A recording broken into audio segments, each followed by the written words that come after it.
إلا ما سعى وأن سعيه سوف يرى ثم يجزاه الجزاء الأوفى وأن إلى ربك المنتهى وأنه هو أضحك وأبكى وأنه هو أمات وأحيا وأنه خلق الزوجين الذكر والأنثى من نطفة إذا تمنى وأن عليه النشأة الأخرى وأنه هو أغنى وأقنى وأنه هو رب الشعرى وأنه أهلك آدم الأولى وثمود فما أبقى وقوم نوح من قبل إنهم كانوا هم أظلم وأطغى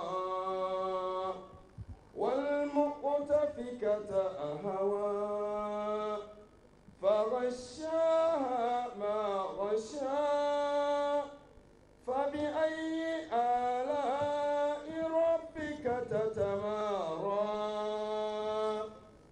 هذا نذير من النذر الأولى أزفت الآزفة ليس لها من دون الله كاشفة أفمن هذا الحديث تعجبون وتضحكون ولا تبكون وأنتم سامدون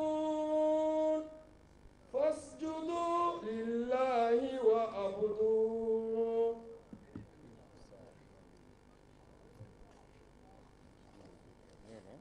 الحمد لله رب العالمين والصلاة والسلام على أشرف الأنبياء والمرسلين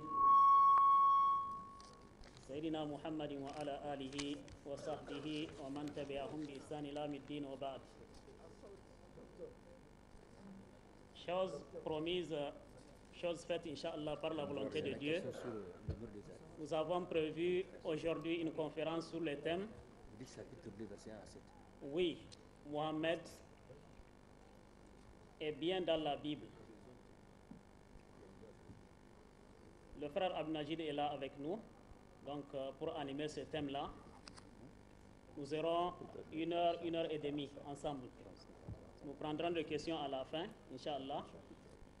Sans plus tarder, je vais lui passer la parole pour commencer la conférence. Assalamu alaikum wa rahmatullahi wa barakatuh.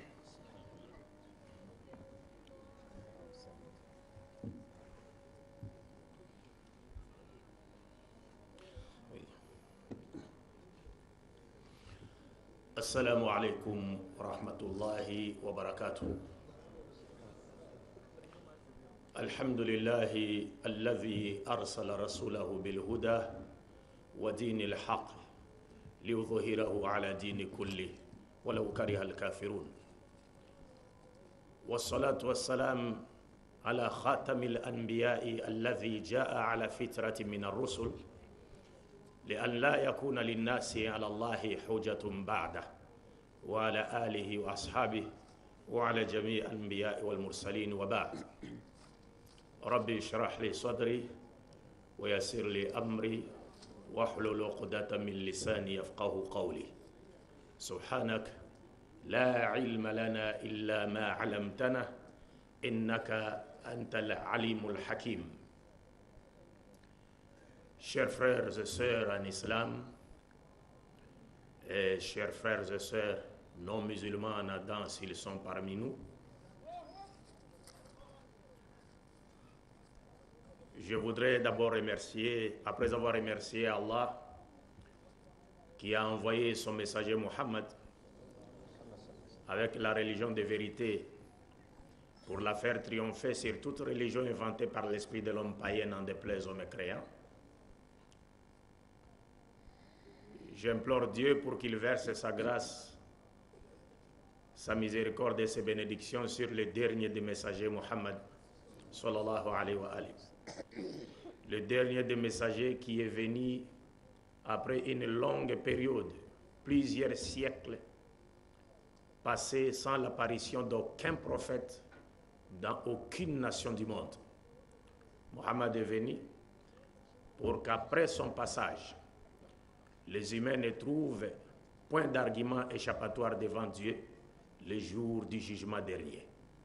Que la paix de Dieu soit également sur les membres de sa famille, sur ses fidèles compagnons, ainsi que sur tout prophète véritablement envoyé par Dieu dans le but de tirer les êtres humains des ténèbres spirituelles vers la lumière parfaite.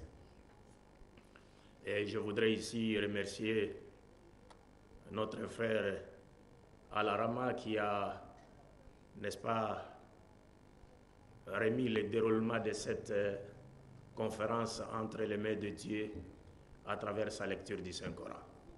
Et que Dieu mette cela dans la balance de ses bonnes actions. Le jour où il n'y aura d'ombre que la sienne. Et que Dieu affermisse nos pas dans sa voie jusqu'à notre dernier battement. Chers frères et sœurs, hier nous étions en train de dire, ou nous vous avions promis, n'est-ce pas, nous vous avons fait la promesse de démontrer ce soir, sur base des passages bibliques ou des prophéties bibliques, la véracité du prophète Mohammed sallallahu alayhi wa sallam. C'est-à-dire démontrer sur base des prophéties bibliques que l'avènement de Mohammed, la paix de Dieu soit sur lui, avait bel et bien été annoncé par les prophètes qui l'ont précédé, et notamment les prophètes qu'on trouve dans la Bible judéo-chrétienne. Et le thème donc de ce soir s'intitule « Oui, Mohammed est dans la Bible ». Nous sommes habitués souvent à formuler ce thème d'une manière interrogative. Mohammed est-il dans la Bible? Mais aujourd'hui, nous le formulons d'une autre manière, affirmative, en disant oui, Mohammed est dans la Bible. Et nous espérons avec l'aide de Dieu, Inch'Allah, que le débat sera clos ce soir, Inch'Allah. C'est vrai que le thème « Oui, Mohammed est dans la Bible » apparaît surprenant pour les chrétiens qui sont habitués d'entendre de leurs prêtres ou pasteurs, ils les entendent dire que Mohammed n'a jamais été annoncé dans la Bible. Que l'avènement de l'islam dans sa forme finale et définitive qui a été révélée à Mohammed, la paix de Dieu soit sur lui, n'a jamais été annoncé dans la Bible.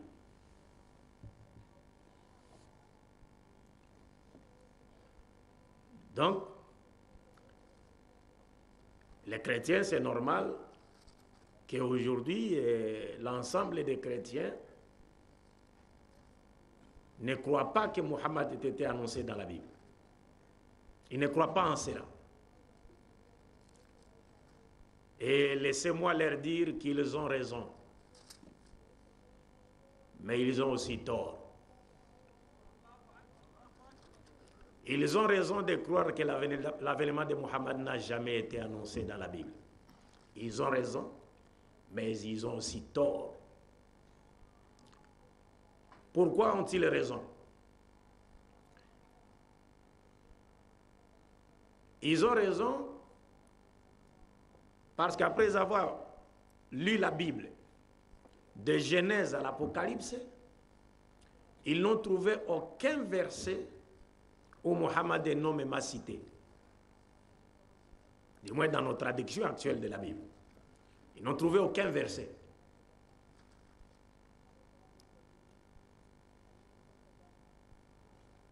Mais là où ils ont tort,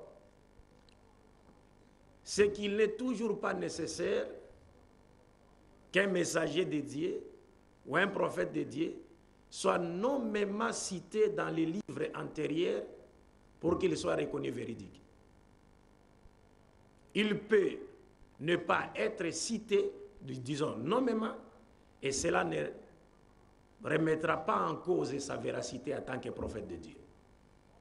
Et la preuve de ce que j'ai dit, c'est quoi? C'est qu'aujourd'hui, les chrétiens nous disent que l'Ancien Testament juif contient des centaines de prophéties annonçant l'avènement de Jésus-Christ et la paix de Dieu soit sur lui. Cependant, aucun chrétien ne pourra nous montrer aujourd'hui une seule prophétie de parmi les centaines qu'ils attribuent à Jésus-Christ, et parfois même injustement, dans l'Ancien Testament, où le nom de Jésus-Christ, où Jésus-Christ a été nommément cité. Ça n'existe pas. C'est-à-dire qu'il n'y a pas une seule prophétie de l'Ancien Testament dans laquelle Jésus-Christ est nommément cité. Jésus-Christ, ou encore en hébreu, Yeshua HaMashiach. Ça n'existe nulle part. Alors si Jésus n'a jamais été nommément cité dans l'Ancien Testament, qui leur donne le pouvoir, le droit de dire que telle prophétie dans l'Ancien Testament parle de Jésus, lorsqu'on sait que son nom n'est pas, il n'est pas nommément cité dans ces prophéties-là? Est-ce que vous comprenez? Donc il est facile de voir la paille qui est dans l'œil de ton ami, mais pourtant vous ne voyez pas la poutre qui est dans votre œil, dans ton œil. Est-ce que vous comprenez? Donc nous disons, nous les musulmans, notre problème, c'est de ne pas trouver ne consiste pas à trouver une prophétie dans la Bible dans laquelle Muhammad a été nommément cité, ou est nommément cité.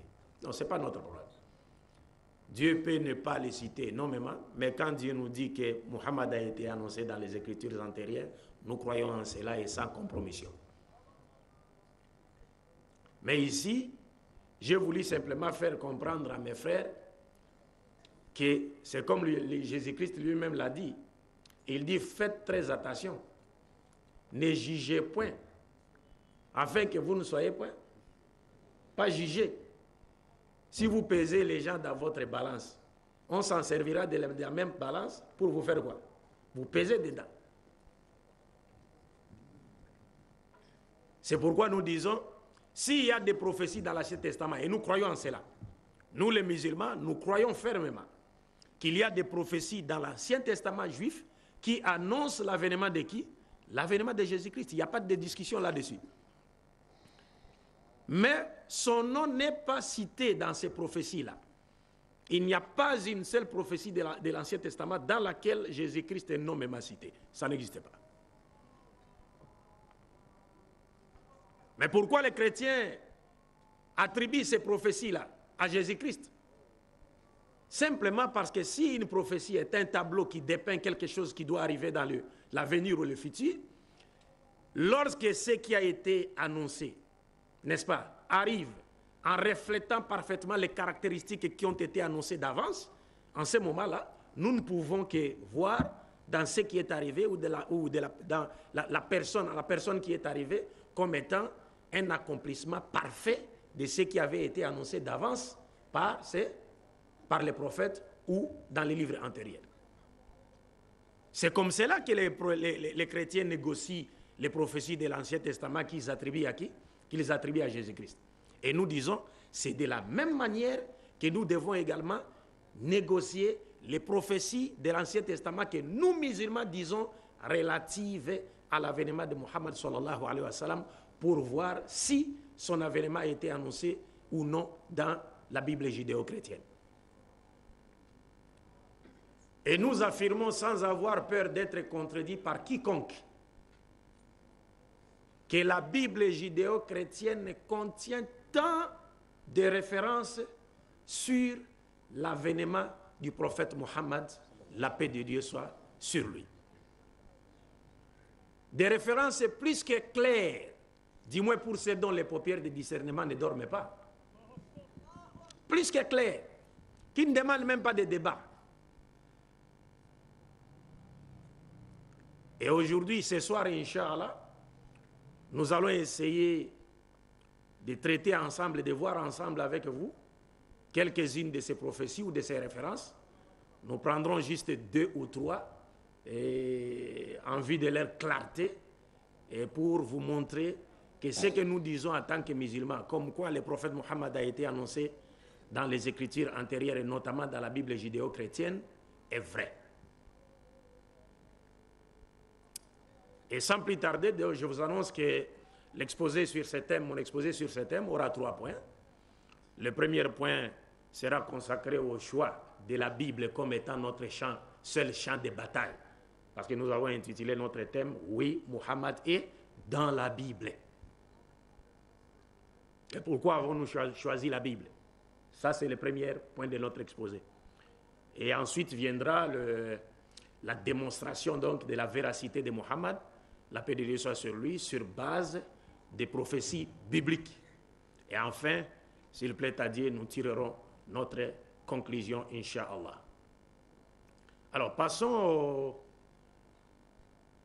au premier point de notre exposé. Et ici, avant cela, je vous rappelle qu'il y a mon frère Mustafa qui est à côté, Inch'Allah, à qui je demanderai, n'est-ce pas, de nous lire 2 des prophéties tirées du livre du prophète Daniel et qui nous montrent clairement que l'avènement du prophète Mohammed, la paix de Dieu soit sur lui, a été annoncé, n'est-ce pas, dans la Bible judéo-chrétienne. Mais avant cela, je commence par le premier point, donc relatif au choix de la Bible comme étant notre seul champ de bataille, devant nous permettre, n'est-ce pas, de justifier la justesse de notre position selon laquelle l'avènement de Mohammed a bel et bien été annoncé dans la Bible judéo-chrétienne. Pourquoi avons-nous choisi la Bible? Si nous avons choisi la Bible, parce que nous savons tous que chrétiens, juifs, chrétiens et musulmans se retrouvent à la personne d'Abraham, le père des croyants, le père des prophètes. Nous savons aujourd'hui, nous les musulmans, que Dieu avait suscité des prophètes dans chaque nation du monde. Cela est vrai. Nous le savons tous. Mais ça, les juifs et les chrétiens l'ignorent. Mais aujourd'hui, il y a quelques savants juifs qui reconnaissent cela. Parce qu'il y a des prophètes qui sont cités dans la Bible qui ne sont pas des Israélites. Et cela confirme ce que dit le Coran, comme quoi Dieu a suscité des prophètes dans chaque nation du monde. Pas une seule nation n'est restée comme cela sans avoir été visitée par un prophète. C'est ce que dit le Coran. Et aujourd'hui, il y a des savants juifs qui reconnaissent cela. Mais quant aux chrétiens, pour eux, ils disent que Dieu n'a envoyé des prophètes qu'aux enfants d'Israël et qu'il aurait laissé d'autres nations dans l'égarement. Pourtant, tous, nous avions été créés dans le noble but d'adorer Dieu sans l'associer avec qui ou quoi que ce soit. Est-ce que vous comprenez? Donc nous nous retrouvons, du moins nous nous retrouvons tous en la personne d'Abraham. Nous croyons tous en Abraham comme étant l'ami de Dieu, le père de la foi, le père des prophètes.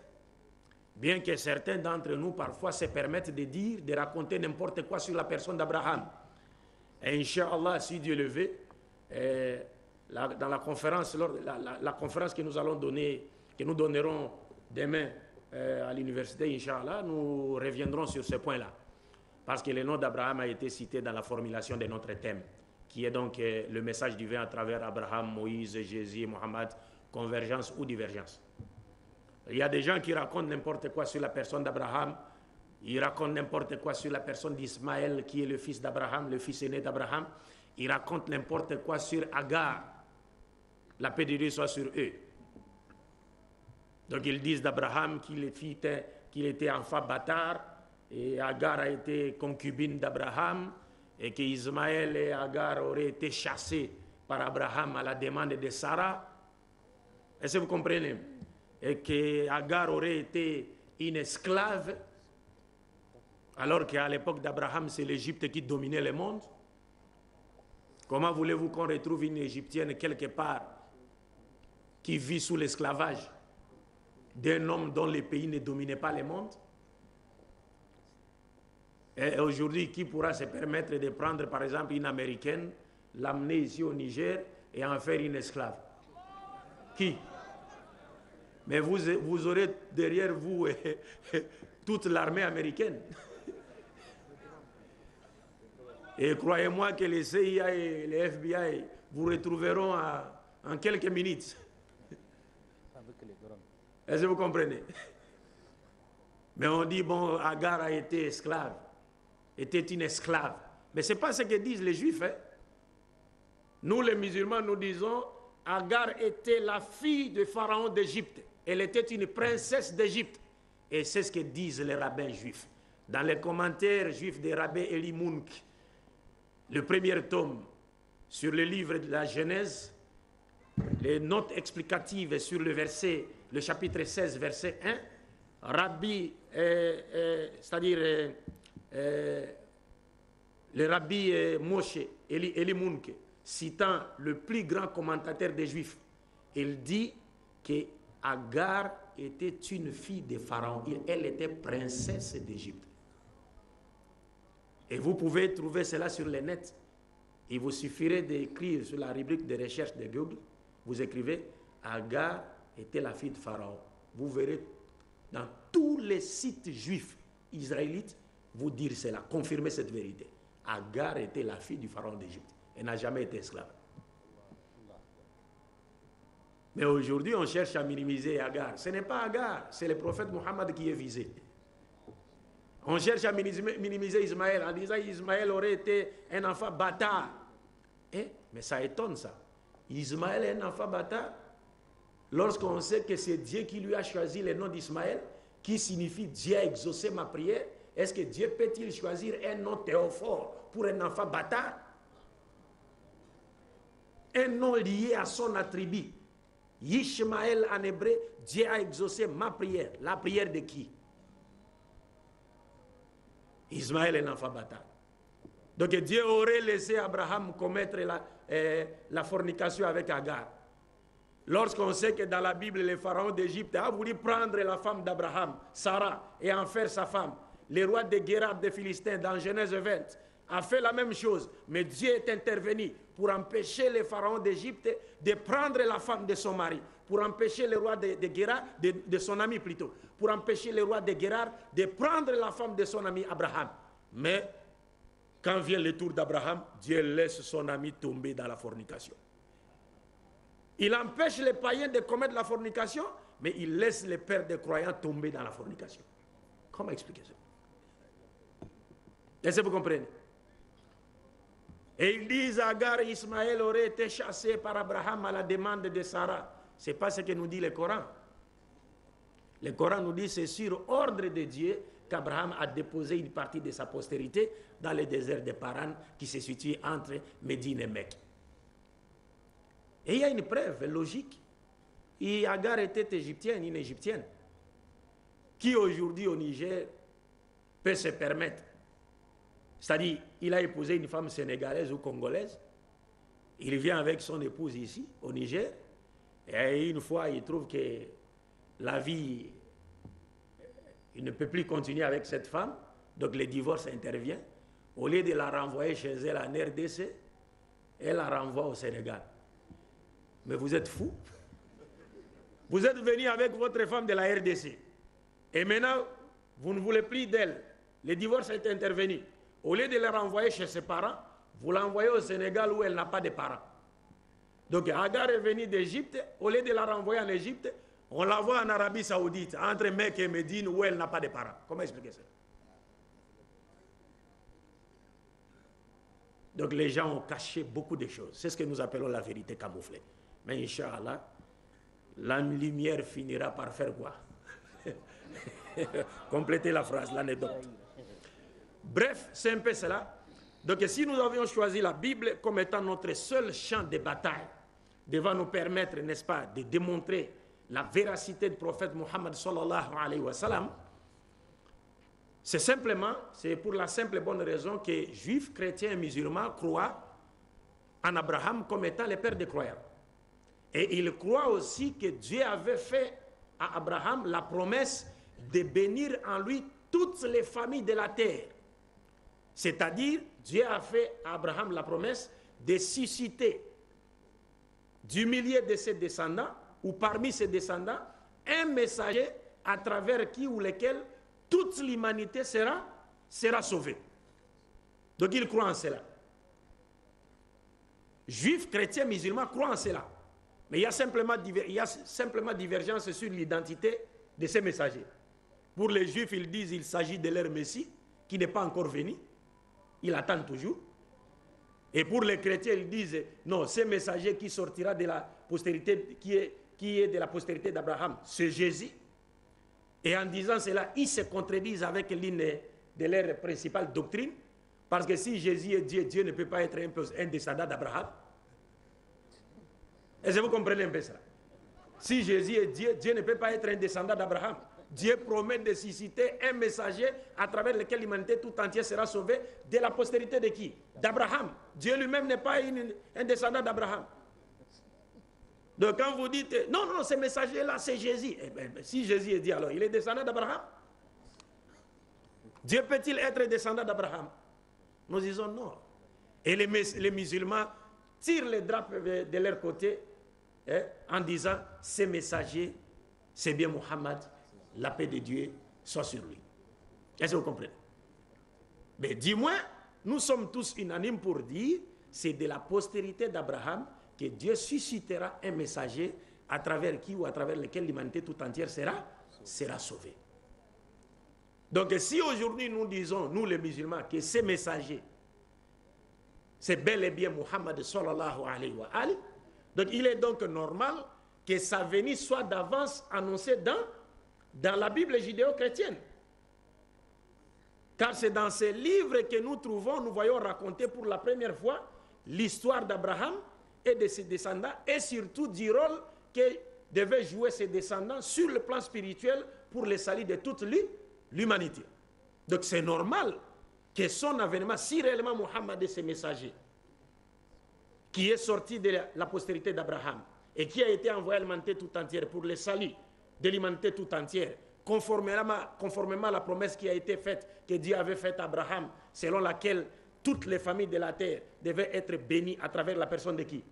Du patriarche. Donc c'est normal que l'avènement de Mohammed soit d'avance annoncé dans la Bible judéo-chrétienne.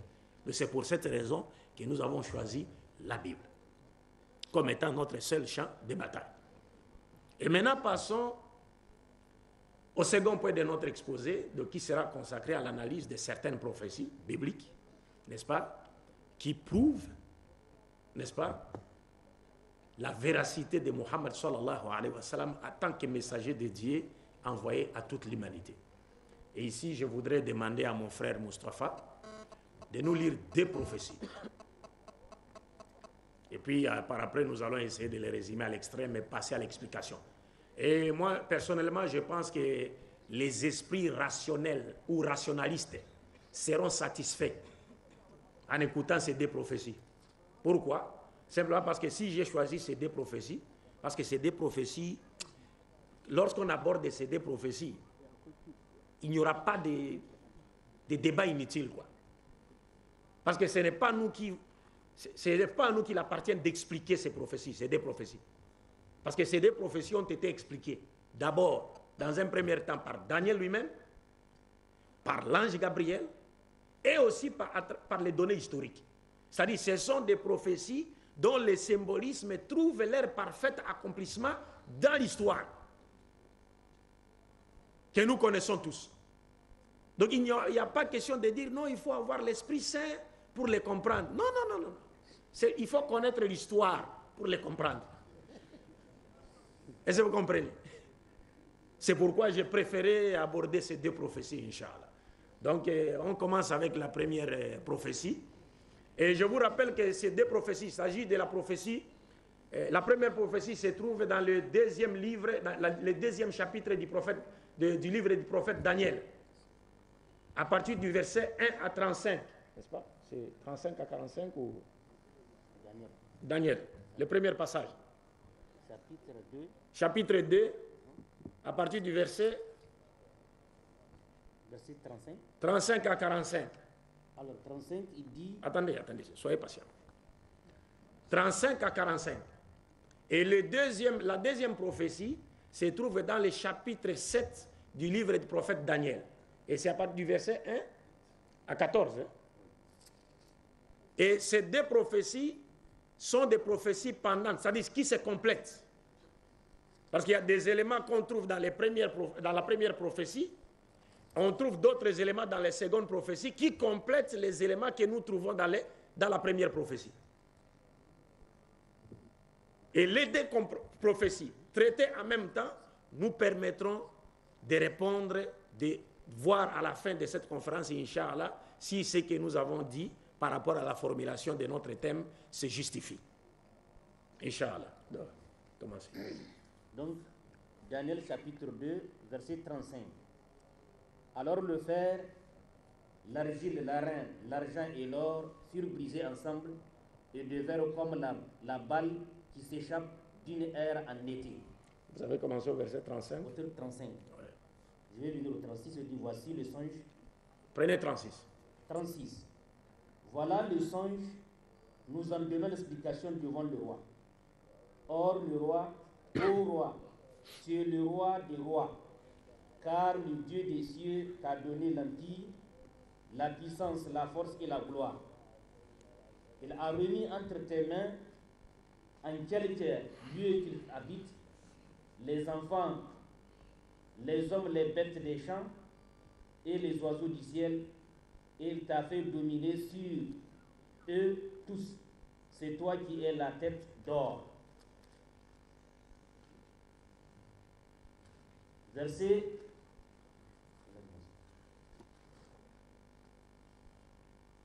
39. Après toi, il se lèvera un autre royaume, moindre que le tien, puis un troisième royaume qui sera d'airain et qui dominera sur toute la terre.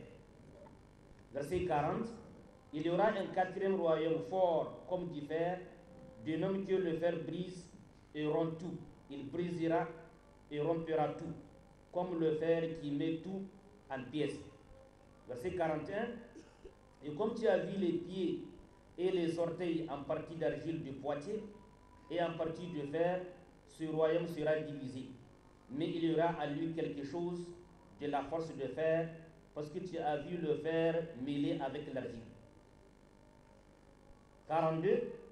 Et comme les doigts des pieds étaient en partie de fer et en partie d'argile, ce royaume sera en partie fort et en partie fragile. En partie fragile. 43. Tu as vu le fer mêlé avec l'argile, parce qu'ils se mêleront par des alliances humaines, mais ils ne seront point unis l'un à l'autre, de même que le fer ne s'allie point avec l'argile. 44. Dans le temps de ce roi, le Dieu des cieux suscitera un royaume qui ne sera jamais détruit et qui ne passera point sous la domination d'un autre peuple. Il brisera et détruira tous ces royaumes-là, et lui-même subsistera éternellement. 45. Enfin, c'est ce qu'indique la pierre que tu as vue se détacher de la montagne sans le secours d'aucune main, et qui a brisé le fer, l'argile, l'argile, l'argent et l'or. Le grand Dieu a fait connaître au roi ce qui doit arriver après cela. Le songe est véritable et son explication est certaine. Merci beaucoup. Avant de passer à la lecture de la seconde prophétie, j'aimerais ici résumer à l'extrême ce que vient de nous lire notre frère Moustapha pour une meilleure compréhension de la prophétie. Je sais que la plupart des musulmans ne sont pas habitués à ces langages-là, les langages prophétiques. Mais que cela ne vous étonne pas, ça existe même en islam. Rappelez-vous que quand le prophète Mohammed, la paix de Dieu soit sur lui, a fait le Mi'raj, il a vu une femme au ciel, une jolie, belle femme, parée de diamants, de pierres précieuses, or, diamants, ainsi de suite. Et cette femme invitait le prophète à aller vers elle. Le prophète n'a pas répondu à son appel. Et quand le prophète a demandé à Jibril, alayhi salam, il lui a posé la question sur l'identité de la femme. Vous savez ce que Jibril lui a dit? Ça, c'est la riwaya rapportée par Ibn Abbas, radiallahu anhu. Jibril lui a dit, ce n'est pas une femme. C'est le monde et ses tentations. Le prophète a vu une femme. C'était une femme. Mais Jibril lui dit, ce n'est pas une femme. C'est le symbolisme du monde et de ses tentations. Si tu avais répondu à son appel, toute ta communauté se serait égarée du droit chemin. Donc si Jibril n'a pas donné l'explication de ce symbolisme-là, de ce que représentait la femme symboliquement, peut-être certains interprètes musulmans ou commentateurs mystiques ou soufis ou qui allaient se permettre de dire « Ah, en tout cas, nous pensons que en tout cas, cette dame-là fera partie des épouses du prophète au paradis. » Est-ce que vous comprenez? Donc le prophète a vu une femme, mais ce n'était pas une femme. Ça, c'est le langage prophétique. Et rappelez-vous aussi que un jour, le prophète Mohammed, la paix de Dieu soit sur lui, a dit à ses épouses qu'après sa mort, celle qui me suivra, c'est celle qui a de longs bras. Vous voyez? Et après cela, juste après sa mort, la première femme qui est décédée, la femme du prophète qui est décédée juste après lui, c'était qui? C'était qui? Hein? Et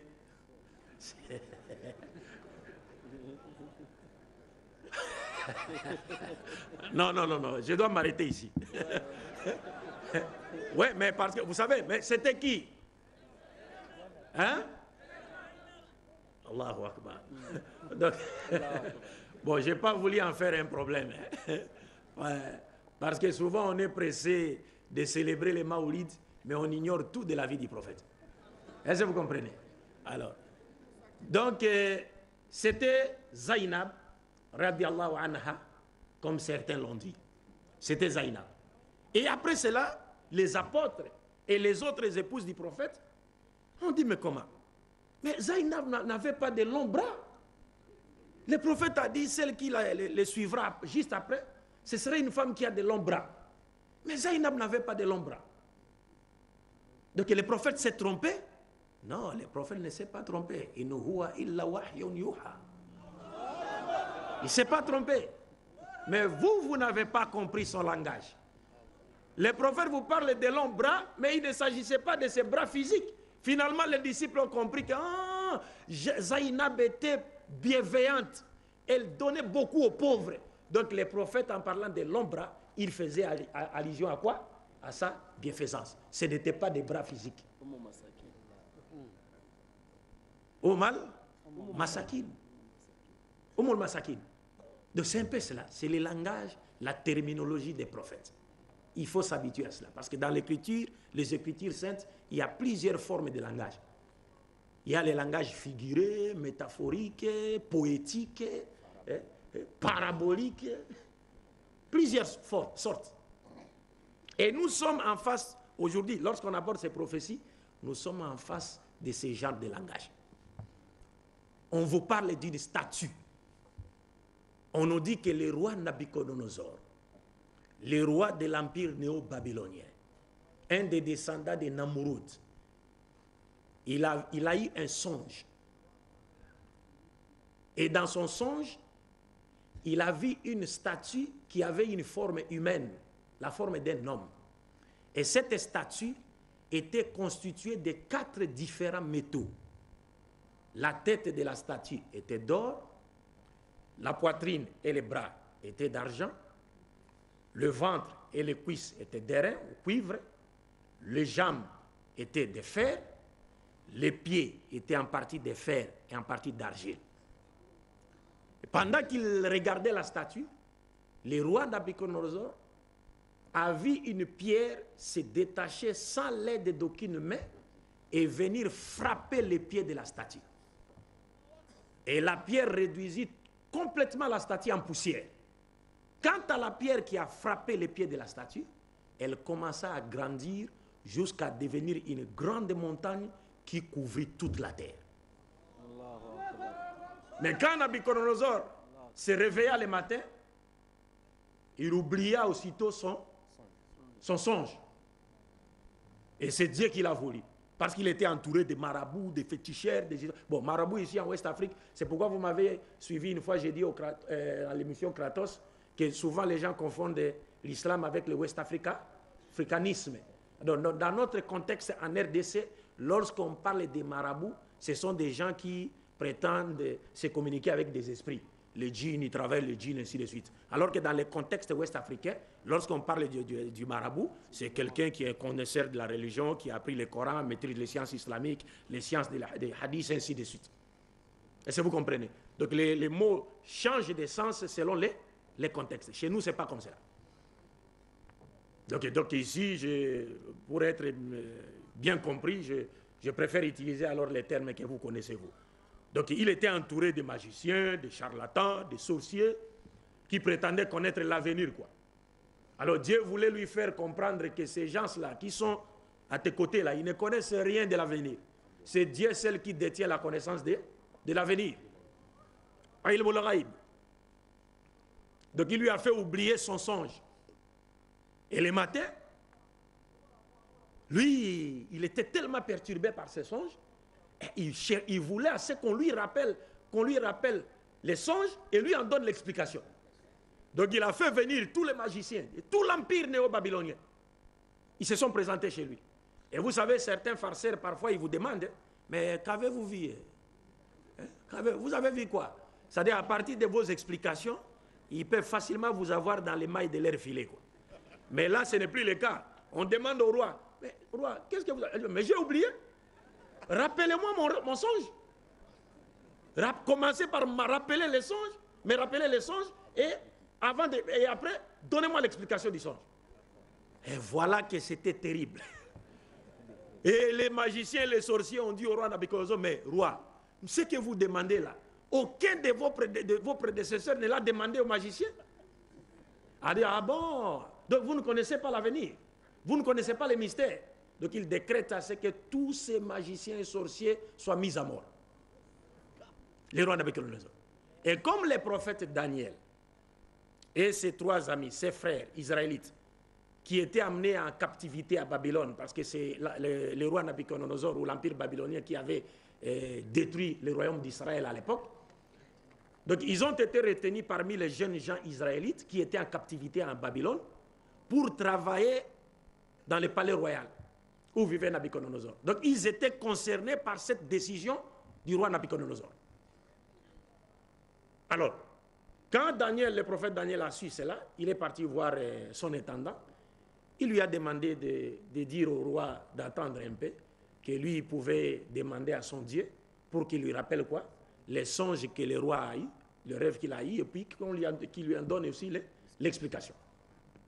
Donc c'est un peu cela, résumé à l'extrême, c'est que le roi Nabucodonosor avait vu, mais vous voyez la statue, mais ce n'est pas une statue. Ça symbolise beaucoup de choses. Parce que dans l'explication qui a été donnée par le prophète Daniel, la partie qui nous a été lue par notre frère Mustapha, qu'est-ce que Daniel a dit? Après que Dieu lui ait révélé les songes qu'a vu qui? Qu'a eu le roi. Le prophète Daniel s'est présenté devant le roi Nabucodonosor, il était encore jeune, trop jeune. Et le roi ne pensait pas à ce qu'un jeune, n'est-ce pas, comme le prophète Daniel, soit capable de lui rappeler quoi? Les songes qu'il a eu, et puis lui en donner l'explication. Alors le prophète Daniel lui dit, oh roi, tu es le roi des rois. C'est Dieu qui a fait de toi le roi des rois. C'est-à-dire, si tu es... Quand on dit roi des rois ici, c'est que lui, c'est comme aujourd'hui, le président américain, on peut dire de lui qu'il est le président des présidents, parce que c'est l'Amérique qui fait quoi? Qui domine le monde. N'est-ce pas? Donc le roi des rois. C'est pourquoi aussi des fois chez les chrétiens, il y a des passages où Jésus est appelé le roi des rois. Alors quand on appelle Jésus le roi des rois, ils disent, ah non, comme Dieu a été appelé le roi des rois, et Jésus roi des rois, ça veut dire Jésus aussi est Dieu. Mais non, il y a Nabucodonosor qui est appelé roi des rois. Artaxerxès qui est appelé dans la Bible roi des rois, Cyrus est appelé roi des rois, Jésus est appelé roi des rois, Dieu est appelé roi des rois. C'est la même expression, mais avec 3 sens différents par rapport aux entités qui les portent. C'est comme dans la Bible, dans 1 Corinthiens chapitre 11, verset 3, Paul dit, « Je veux cependant que vous sachiez que Christ est le chef de l'homme, l'homme est le chef de la femme, et Dieu est le chef de Christ. » Est-ce que vous comprenez? C'est le même mot, chef, chef, chef, mais avec 3 sens différents. On dit l'homme est le chef de la femme, mais Christ, Jésus, en tant que messager de Dieu, il est le chef de l'homme, même si cet homme est roi. Même si cet homme dans la société est roi ou président de la République, devant les prophètes, il ne représente absolument rien. Parce que le prophète, lui, il est le porte-parole de qui? Le porte-parole de Dieu. Il est le médiateur entre le ciel et la terre. Donc Christ est le chef de l'homme et Dieu est le chef de Christ. Est-ce que vous comprenez? Alors, le prophète Daniel dit au roi Nabuchodonosor, tu es le roi des rois. Dieu a fait de toi le roi des rois. Il a fait de sorte que tu domines sur tes semblables.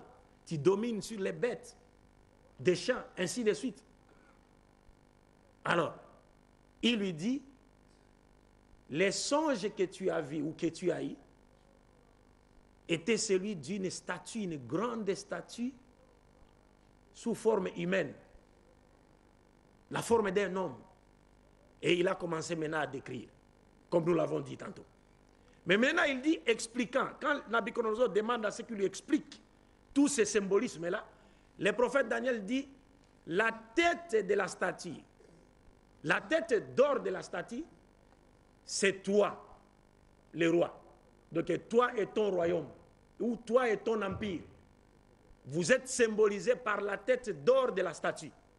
Après toi, c'est-à-dire après ton empire, viendra un autre empire ou bien un autre royaume qui sera moindre que le tien. Vous voyez que la valeur est décroissante.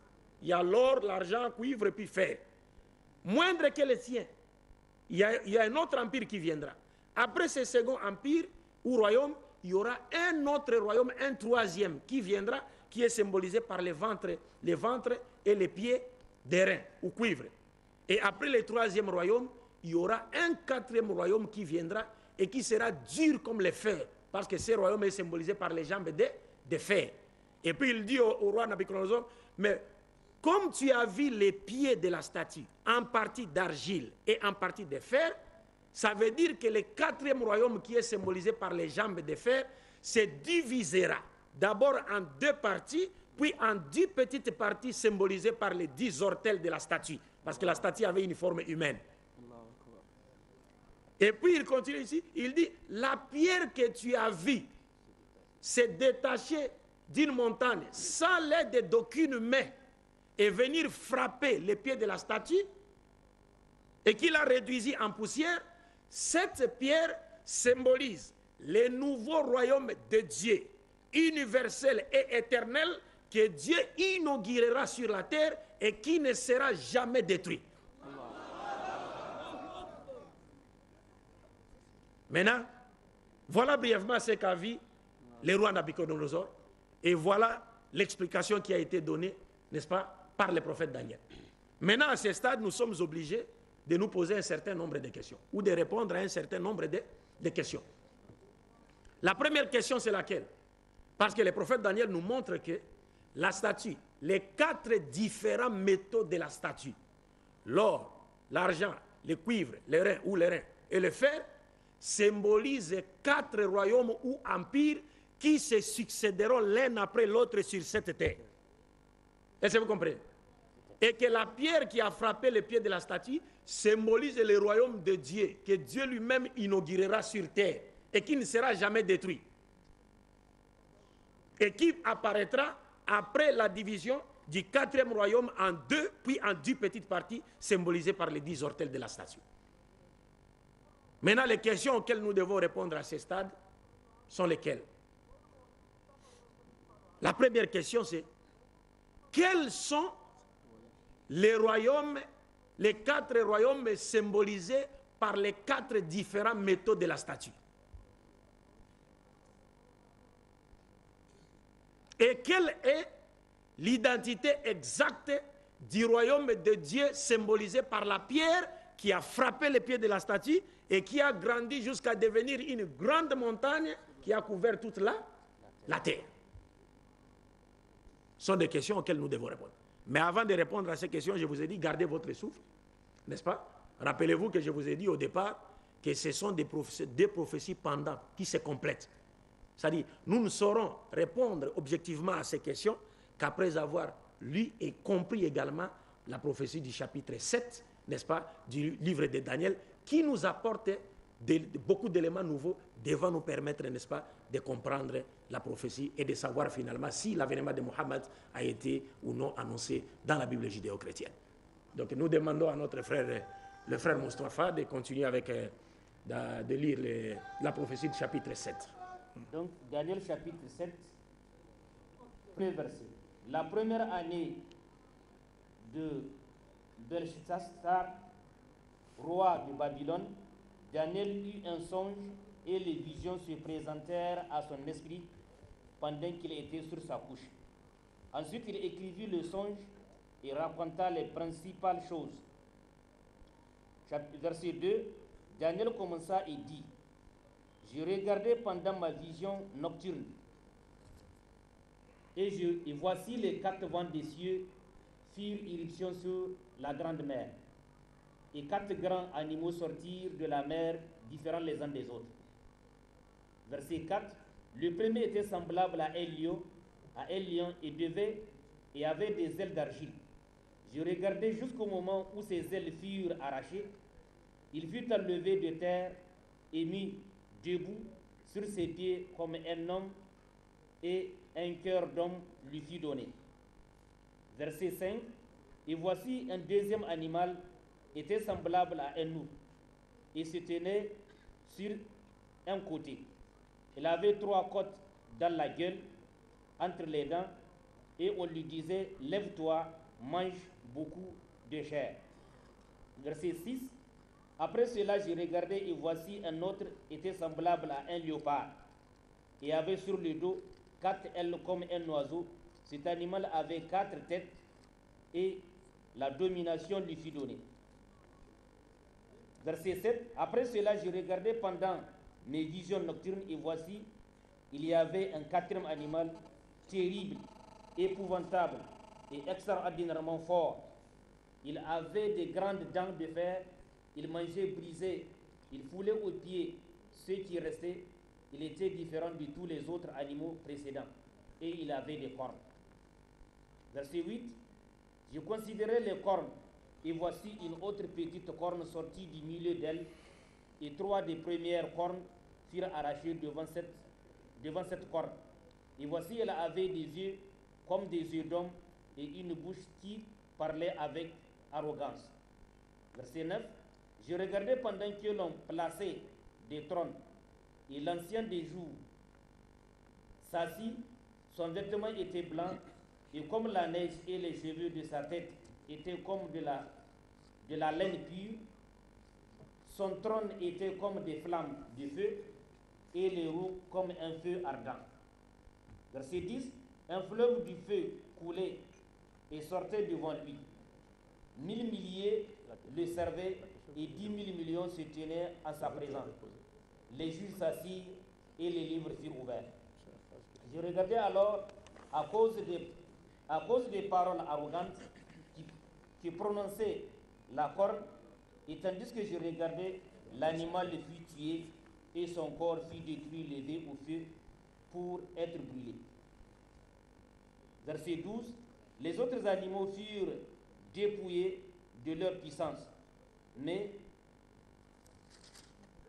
une prolongation de vie leur fut accordée pour un certain temps. Verset 13, je regardais pendant mes visions nocturnes et voici, sur les nuées des cieux, arriva quelqu'un de semblable à un fils de l'homme. Il s'avança vers l'ancien des jours et on lui fit approcher de lui. On lui donna la domination, la gloire et le règne, et tous les peuples, les nations et les hommes de toutes langues le servirent. Sa domination est une domination éternelle qui ne passera point, et son règne ne sera jamais détruit. Merci beaucoup, frère Moustapha. Avez-vous compris cela? Hein? C'est compliqué, hein? Bon, je vais devoir la résumer à l'extrême, donc la seconde prophétie. Donc, dans le chapitre 7 du livre de Daniel, ou dans la seconde prophétie, qui nous intéresse ici, et qui est le pendant, n'est-ce pas, de la première prophétie, n'est-ce pas? Nous sommes en face de la même situation. C'est-à-dire l'objet de la première prophétie est le même que celui de la seconde prophétie ou la deuxième prophétie. Mais avec la seule différence que dans la deuxième prophétie, ce n'est plus Nabuchodonosor qui a eu un rêve ou un songe, n'est-ce pas? Et que Daniel devait expliquer. Ici, c'est Daniel lui-même qui a eu des visions. Et ce n'est pas lui qui donne l'explication, mais c'est plutôt l'ange Gabriel qui lui donne l'explication, qui explique tous ces symbolismes de sa vision. Qu'a-t-il vu? La Bible, le 7e chapitre du livre de Daniel nous dit que Daniel a eu des visions, et dans ces visions, il a vu 4 bêtes. La 4e bête était un monstre. C'est une bête qui n'est pas connue, qu'on ne peut pas décrire. Mais la prophétie nous dit, elle avait 10 cornes sur sa tête. Elle avait des dents de fer. Et elle broyait tout sur son chemin.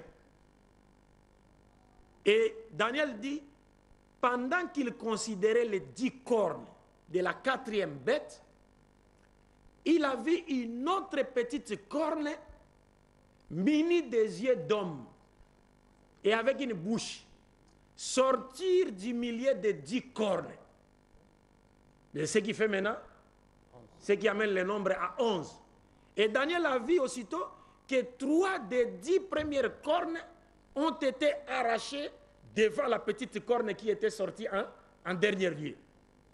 Et cette petite corne a commencé à prononcer des paroles blasphématoires contre Dieu, à dire des choses arrogantes, des paroles arrogantes, qui allaient dans le sens de salir la personnalité de Dieu. Vous comprenez? Et pendant qu'elle prononçait ces paroles blasphématoires, qu'est-ce que le prophète Daniel a vu? Le prophète Daniel nous dit, il a vu le tribunal de Dieu s'asseoir. Des livres furent ouverts, des livres contenant, c'est-à-dire les déviations de cette petite corne et de la 4e bête de laquelle elle est issue. Donc le jugement de Dieu a été prononcé. Et qu'est-ce qui s'est passé? Daniel dit, je vis un fils d'homme, c'est-à-dire un être humain qu'on amenait devant Dieu. Et Dieu lui a remis la direction spirituelle et temporelle de toute l'humanité. Donc cette personne est envoyée à toute l'humanité pour toutes les races, toutes les tribus, tout peuple. Et elle fera son apparition. Quand est-ce qu'elle fera son apparition? La prophétie nous dit, elle fera son apparition, selon cette prophétie de Daniel 7, après que les 3 des 10 premières cornes aient été déracinées devant la petite corne. Et c'est ce fils de l'homme-là qui vient inaugurer le royaume universel et éternel de Dieu, symbolisé par la pierre qui a frappé le pied de la statue. C'est lui qui vient inaugurer ce royaume sur la terre, lequel royaume ne sera jamais détruit. Parce que dans la prophétie chapitre 2, on a vu que le premier royaume, qui était celui de Nabuchodonosor, donc, selon l'interprétation du prophète Daniel, sera remplacé ou détruit par le second royaume. Le second royaume sera détruit par le troisième. Le troisième sera détruit par le quatrième. Mais le quatrième lui-même sera détruit par le royaume de Dieu, symbolisé par la pierre qui a frappé quoi? Le pied de la statue. Avez-vous compris cela? Donc je dis que nous sommes en face de la même situation parce que les 2 prophéties parlent d'une seule et même chose. Donc les 4 bêtes, selon l'explication qui a été donnée au prophète Daniel par l'ange Gabriel, l'ange Gabriel lui dit, les 4 bêtes que tu as vues symbolisent 4 royaumes qui sortiront de la terre et qui se succéderont l'un après l'autre. Donc, c'est-à-dire, les lions ailés symbolisent un royaume, l'ours symbolise un autre royaume, les léopards à 4 têtes symbolisent un 3e royaume, et enfin, les monstres avec des dents de fer et 10 cornes sur la tête symbolisent le 4e royaume. Et le Fils de l'homme, lui, il vient pour instaurer, n'est-ce pas, inaugurer le royaume de Dieu sur la terre, le royaume qui est symbolisé par la pierre qui a frappé la statue, le pied de la statue. Maintenant, ici, je dis, il y a des questions auxquelles nous devons répondre. Après avoir compris ces 2 prophéties, n'est-ce pas, il y a des questions que nous devons nous poser et auxquelles nous devons répondre. Et les réponses à ces questions nous permettront de savoir si l'avènement de Mohammed a été annoncé ou non dans la Bible judéo-chrétienne. Et quelles sont ces questions? Les questions sont les suivantes. La première question, je la lis. Première question. Quels sont les 4 royaumes terrestres symbolisés par les 4 différentes méthodes de la statue de Daniel 2, correspondant aux 4 différentes bêtes de Daniel 7? Avez-vous compris la question? Je répète la question. Quels sont les 4 royaumes? De quelle est l'identité des 4 royaumes terrestres symbolisés par les 4 différents métaux de la statue de Daniel 2, correspondant aux 4 différentes bêtes de Daniel 7? Parce que nous avons 4 différents royaumes qui sont symbolisés par 4 différents métaux dans la première prophétie. Et nous avons les mêmes royaumes, 4 royaumes, symbolisés cette fois-ci par 4 différentes bêtes dans la seconde prophétie. Maintenant, quelle est l'identité exacte, historiquement bien sûr, de ces 4 différents royaumes qui sont symbolisés d'une part par les 4 différents métaux de la statue et d'autre part par les 4 différentes bêtes de Daniel 7? Avez-vous compris? Ça va. Deuxième question. Que représentent les 10 cornes de la 4e bête de Daniel 7 qui correspondent aux 10 ortels de la statue de Daniel 2? La statue avait la forme humaine d'un homme avec 10 ortels. Donc les 10 ortels correspondent aux 10 cornes de la 4e bête et qui symbolisent également des royaumes. Parce que là, c'est un élément qui nous a échappé. Parce que dans la prophétie, la première prophétie qui nous a été lue par notre frère Mustapha, le prophète Daniel a dit, puisque tu as vu le pied en partie d'argile et en partie de fer, ce royaume sera divisé. Et il y aura des rois qui sortiront de ce 4e royaume. Et il a ajouté en disant, c'est au temps de ces rois-là que le Dieu des cieux suscitera un royaume qui ne sera jamais détruit. Et c'est ce qui est symbolisé par la pierre qui a frappé les pieds de la statue. Donc il y a des royaumes qui sont symbolisés par 10 ortels. Et dans l'explication de l'ange Gabriel, il dit aussi à Daniel que les 10 cornes que tu as vues symbolisent 10 petits royaumes qui sortiront du 4e royaume. N'est-ce pas? Et c'est seulement après que 3 de ces 10 royaumes soient détruits devant la petite corne qui, elle, symbolise également un autre royaume, c'est après cela que Dieu fera appel à un fils de l'homme à qui il remettra la direction spirituelle et temporelle de toute l'humanité. Maintenant, quel est le sens? Troisième question.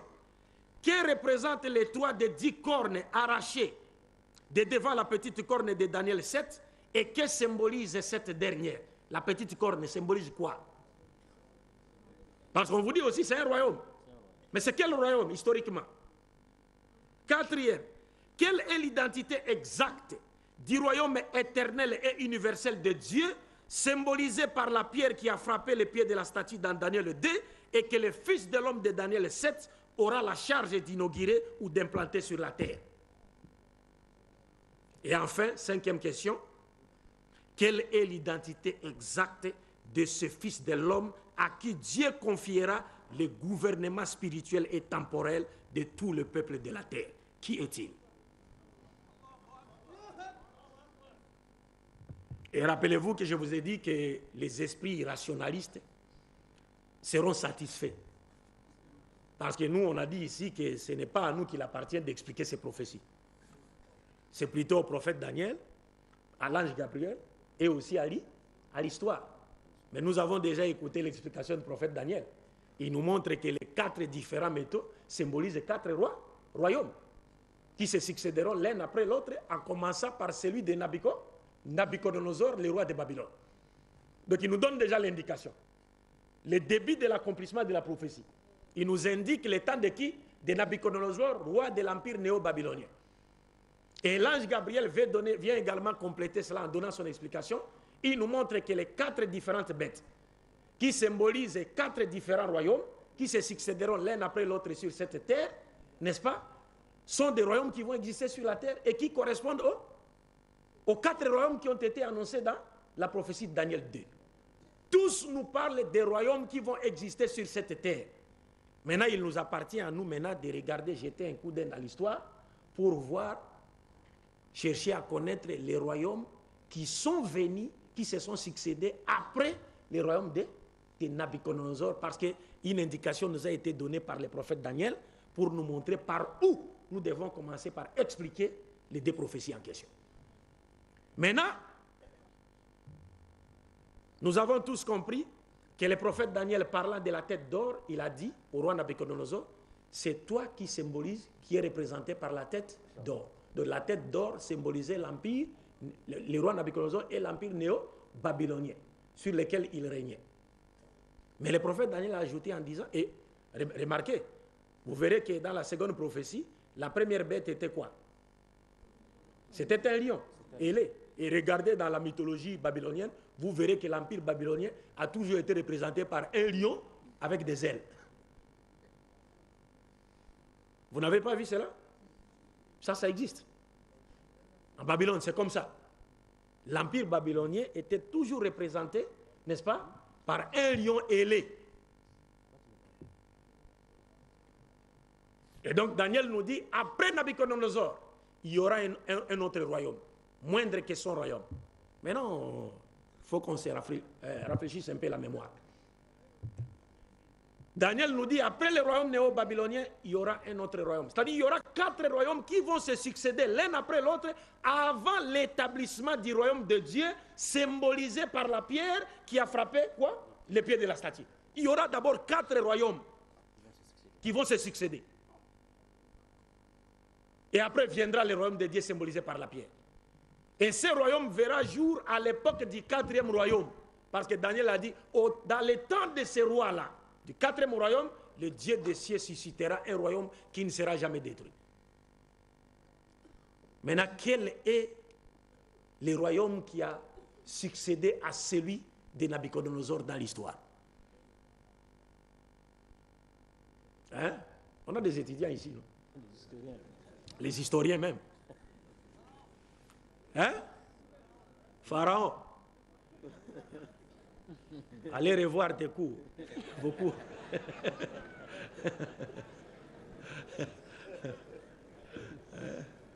Allez revoir vos cours, mon frère. Quel est le royaume qui a succédé à celui de Nabucodonosor dans l'histoire? Hein? Non. Oui, les frères qui disent les royaumes perses ont raison. Ce n'est pas l'Empire romain. Le royaume qui a succédé à celui de Nabucodonosor, d'abord au départ, c'était un royaume constitué de 2 peuples, qu'on appelait l'Empire ou le royaume médo-perse. Parce qu'il était constitué de Mèdes et de Perses. Il y a Darius Ier qui était Mède, mais qui était en même temps l'oncle de Cyrus le Grand. Ils ont constitué un royaume, 2 peuples qui ont formé un royaume. C'est pourquoi on vous dit, le second royaume est symbolisé par la poitrine et les bras d'argent. C'est-à-dire 2 peuples qui se réunissent et en font un royaume. Et ce second royaume est symbolisé dans la seconde prophétie par un ours qui marchait en boitillant un peu. Qu'est-ce qu'on dit? On dit en boitant? En boitant, excusez-moi. Hein. C'est-à-dire, excusez-moi, hein, je voulais dire que le second royaume est symbolisé dans la seconde prophétie par un ours qui marchait en boitant. N'est-ce pas? Et donc, quand l'ange a expliqué cela au prophète Daniel, il a dit que le pouvoir finira par revenir définitivement aux Perses. Et c'est ce qui est arrivé. C'est-à-dire, après la mort de Darius Ier, Cyrus le Grand a pris le pouvoir. Donc c'était devenu simplement l'empire perse. Aujourd'hui, Iran. Ou bien l'Iran. Est-ce que vous comprenez? Donc c'est le royaume qui a succédé à celui des Babyloniens. Et la prophétie nous dit, après le second royaume, il y aura un troisième royaume qui succédera au second. Et ce royaume est symbolisé dans la seconde prophétie par le ventre et les cuisses d'airain ou cuivre. Et dans la seconde prophétie, elle est symbolisée par un léopard qui a 4 têtes et qui a 4 ailes. Qui ont succédé aux Perses? Oui, c'est vrai. Ça, ce sont les Grecs avec à leur tête Alexandre le Grand. Tout le monde le sait. C'est historique ça. Donc vous voyez qu'on n'a pas besoin de faire appel au Saint-Esprit pour comprendre ça. Vous comprenez? Parce que ce sont les données historiques qui doivent expliquer, hein, n'est-ce pas, le symbolisme de ces deux prophéties. Parce qu'ils ont trouvé leur parfait accomplissement dans l'histoire. Donc c'est l'empire grec avec à sa tête Alexandre le Grand. C'est pourquoi on vous dit, ce troisième royaume est symbolisé par un léopard qui avait 4 têtes. Et on vous dit dans la prophétie qu'après la mort de ce roi Alexandre le Grand, 4 de ses généraux se partageront l'empire en 4 parties. Et effectivement, après la mort d'Alexandre le Grand, le 13 juin 323 avant l'ère vulgaire, donc 4 généraux d'Alexandre le Grand, général Séleucos, Ptolémée, Cassandre et Lysimaque, se sont divisés l'empire grec en 4 parties. Et ont continué la domination grecque sur le monde. Et la prophétie vous dit, après le 3e royaume, il y aura un 4e royaume qui est symbolisé par les jambes de fer. Donc ce royaume est dur, très fort. Et ce 4e royaume est symbolisé dans la seconde prophétie par une bête qui est considérée, présentée comme étant un monstre, qui a des dents de fer et qui a 10 cornes sur sa tête. Qui ont succédé aux Grecs dans la domination du monde? Les Romains. Et ils étaient très forts. C'est pourquoi ils sont symbolisés par les jambes de fer. Et on dit la bête avait des dents de fer, elle broyait tout sur son passage. Et c'était cela la force de l'armée romaine. Et la prophétie nous dit, le prophète Daniel dit, puisque tu as vu les pieds en partie d'argile et en partie de fer, le 4e royaume sera divisé en 2, puis en 10 petites parties symbolisées par les 10 ortels de la statue. Et cela est représenté dans la seconde prophétie par la bête qui a 10 cornes. Donc, et l'ange Gabriel, comme le prophète Daniel, nous montre qu'il y aura encore 10 royaumes qui sortiront du 4e empire. Quand est-ce que l'empire romain s'est divisé en 2 grandes parties, puis subdivisé en 10 petites parties?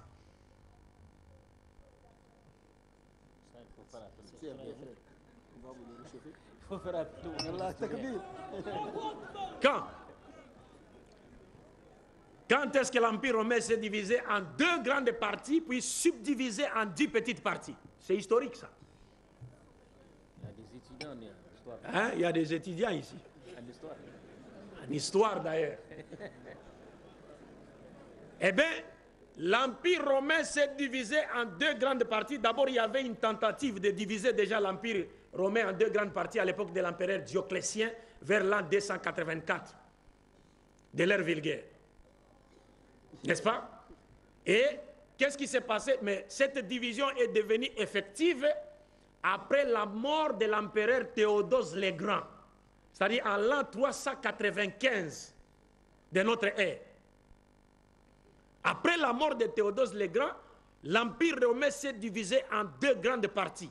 Il y a eu l'empire romain d'Orient, où Arcadius, le fils aîné de Théodose, a régné, et il y a eu l'empire romain d'Occident, où son fils cadet Honorius a régné. Mais la prophétie vous dit, après la division de l'empire romain en 2 grandes parties, il connaîtra encore une subdivision en 10 petites parties, symbolisées par les 10 ortels de la statue, des pieds de la statue, et les 10 cornes de la 4e bête dans Daniel 7. Quand est-ce que l'empire romain s'est divisé? S'est-il divisé en 10 petites parties? Quand? Les historiens. Hein?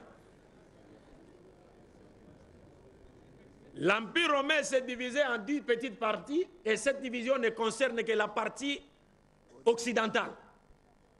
Parce que déjà à l'époque de l'empereur Constantin le Grand, il avait déplacé la capitale de l'Empire romain vers Constantinople, aujourd'hui Istanbul.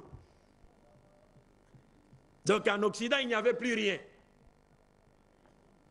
Et à l'époque, il y avait un roi romain, Romulus, âgé au moins de 14 ans, qui régnait là-bas.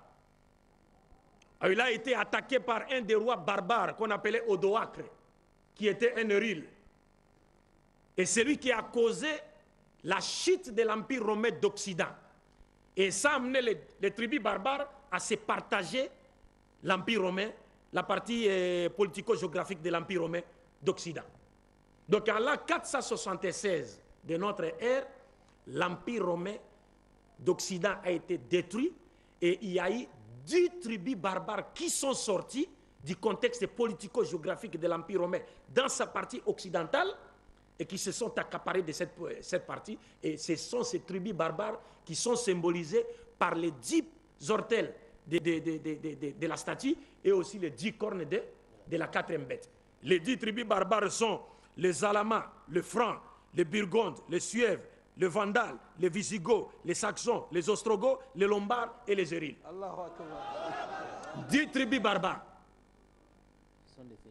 Parce que la prophétie nous dit il y a des rois qui sortiront de cet empire, 4e empire.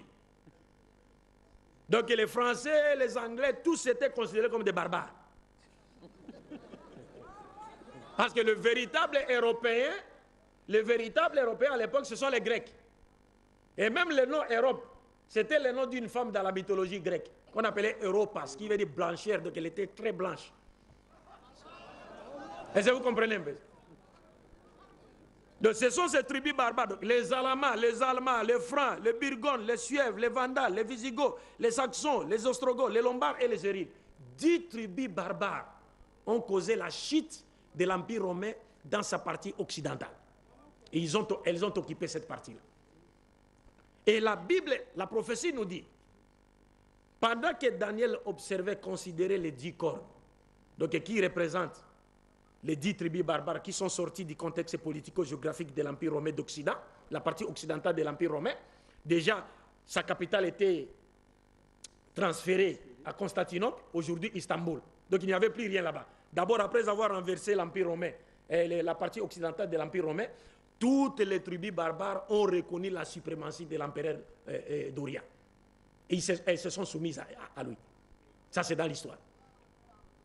Mais la prophétie nous dit, pendant que Daniel considérait ces 10 corps, qui représentent les 10 tribus barbares, ici du contexte politico-géographique de la partie occidentale de l'Empire romain, comme nous l'avons dit, il a vu une autre petite corne sortir du milieu des 10 cornes. Et cette petite corne avait des yeux d'homme. Et elle avait une bouche. Et elle prononçait des blasphèmes contre Dieu. Et l'ange Gabriel, dans son explication, a dit, c'est un autre royaume, sera un autre royaume qui sortira du milieu de ces 10 petits royaumes des barbares. C'est quoi la petite corne? Non, pas du tout. Loin de là. Bon, il y a quelqu'un qui dit l'Église catholique, mais je souhaiterais que vous posiez cette question aux chrétiens, n'est-ce pas? Parce que je ne voudrais pas ici blesser les sentiments des gens. Hein? Mais du moins, tous les chrétiens sont unanimes pour dire que la petite corne représente telle église. Allez faire des recherches. C'est un devoir à domicile. N'est-ce pas? C'est nettement mieux comme ça. C'est un devoir à domicile. Ouais. Donc c'est un pouvoir politico-religieux. C'est un pouvoir politico-religieux. Et on vous dit, ce pouvoir est du milieu, c'est-à-dire existera du milieu, sortira du milieu des 10 petites cornes qui représentent les 10 tribus barbares. Or, nous connaissons les 10 tribus barbares, ce sont des nations qui existent aujourd'hui en Europe. Et il y a un autre royaume qui est au milieu d'eux et qui est un royaume politico-religieux. C'est un royaume politico-religieux. Il a même ses ambassadeurs partout au monde. Vous avez tout dit là. Non, je n'ai rien dit, je donne seulement des indices. Ben, je pourrais vous aider en vous donnant, en vous citant un document. Allez, bon, cherchez sur le net les documents de Luther, hein? Martin Luther. Il a écrit un livre. Non, c'est les protestants, c'est lui qui a été à la base de la formation du protestantisme. N'est-ce pas? Il a écrit un livre de la captivité de Babylone. Et il vous dira qui est cette corne. N'est-ce pas? Vous trouverez le livre gratuitement sur le net, Inch'Allah. Mais la corne représente un pouvoir politico-religieux qui prononce des blasphèmes contre Dieu. C'est-à-dire qui enseigne des doctrines, n'est-ce pas, qui salissent la personne de Dieu. Et la prophétie nous dit, pendant qu'elle enseignait, elle disait ces blasphèmes-là, le prophète Daniel a vu le tribunal de Dieu s'asseoir. Des livres contenant les déviations de cette petite corne et de la quatrième bête de laquelle elle est issue ont été ouverts. Et Dieu a fait appel à un fils de l'homme et il lui a donné la direction spirituelle et temporelle de toute l'humanité. Et on vous dit,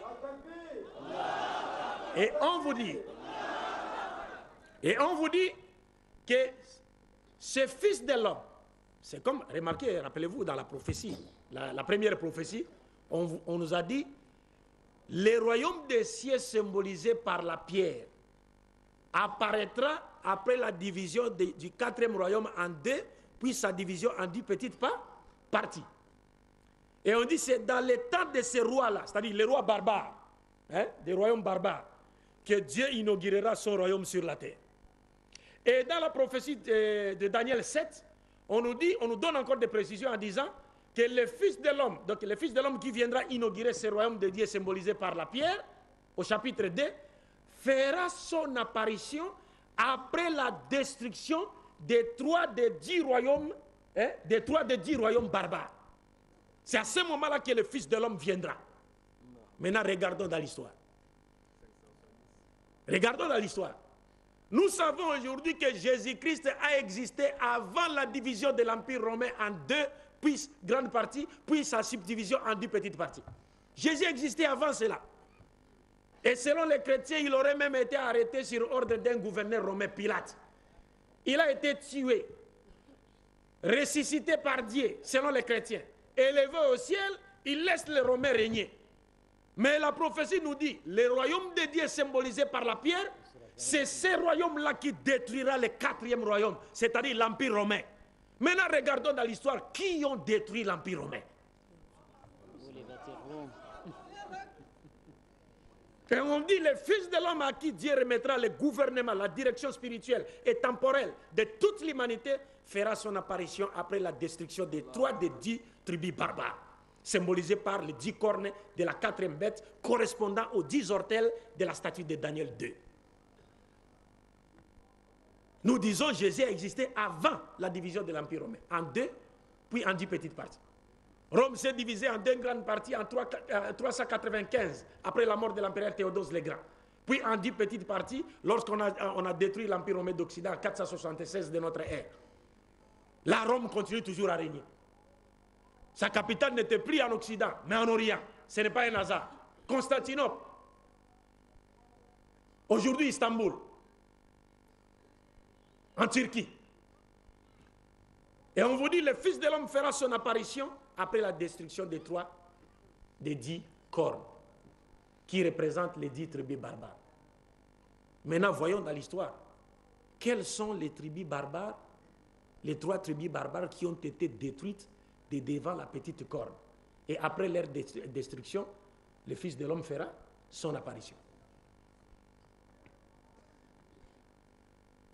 La première tribu barbare qui a été détruite, c'est celle des Zéril, en l'an 493 de notre ère.